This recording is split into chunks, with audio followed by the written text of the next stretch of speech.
Does anybody remember Super Monkey Ball? You know, that arcade game about rolling a monkey and a ball to the finish line that was brought to the GameCube by Sega and quietly became one of the most underrated games on the console? Well, with the recent announcement of a new Monkey Ball game planned to release at the end of October this year, I thought we could take a look back at what made the series so special. And yes, sadly, the new game is only a remake of the Wii exclusive Monkey Ball title Banana Blitz, which was met with relatively mediocre reception as opposed to the original Super Monkey Ball 1 and 2 games. But hopefully, if the game is remade, they can address some of the original issues people had with the game, and maybe if it ends up being successful enough, this could show Sega that there's an interest still in the series, and maybe eventually they can get around to working on a Super Monkey Ball 1 and 2 collection of sorts, which are the games I'm going to talk about today. So if you've never heard of the Super Monkey Ball games, they kind of play like those labyrinth puzzle games where you guide the little metal ball by tilting the stage to the goal. The mechanic of actually tilting the stage instead of the ball in this game is really what makes it so unique.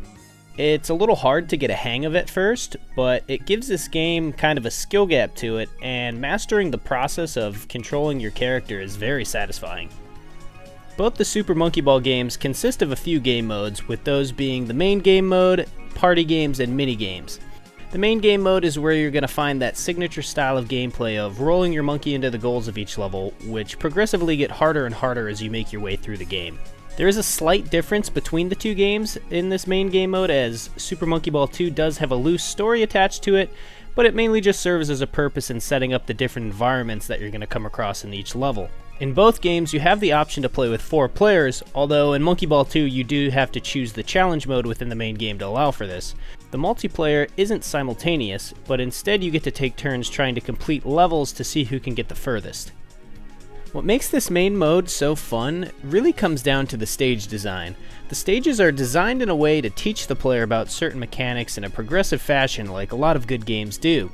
They are filled with tons of different obstacles such as moving platforms, stage bumpers, slopes, stairs, and tons more, but for most of the obstacles you're introduced to, you are introduced to them in levels that are relatively easy, allowing the player to learn them without too much to worry about before going absolutely crazy with the level designs.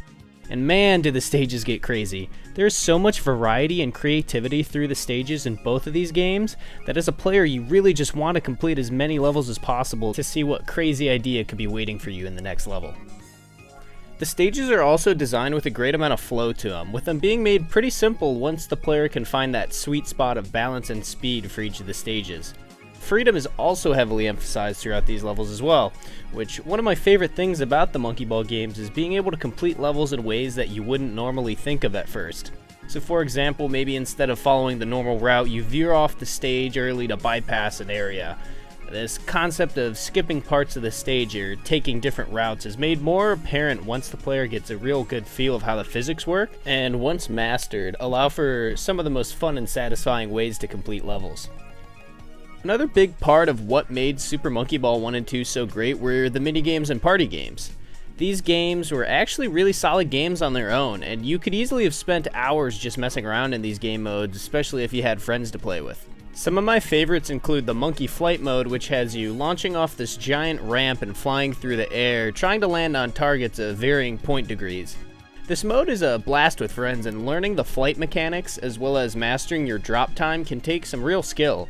It's surprisingly deep in that sense, and once again, just like the main game mode, mastering the physics and quirks of this mode is what's truly entertaining. One of the other highlight minigames for me would be the Monkey Golf game.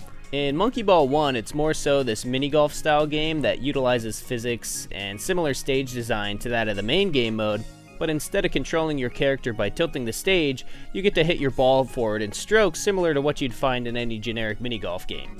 In Monkey Ball 2, the golf mode plays a lot more similar to what you'd find in like the Mario Golf or Hot Shots golf game, where there's a full 18 courses to play through, you have wind to factor in and all sorts of things like club distance and all that stuff.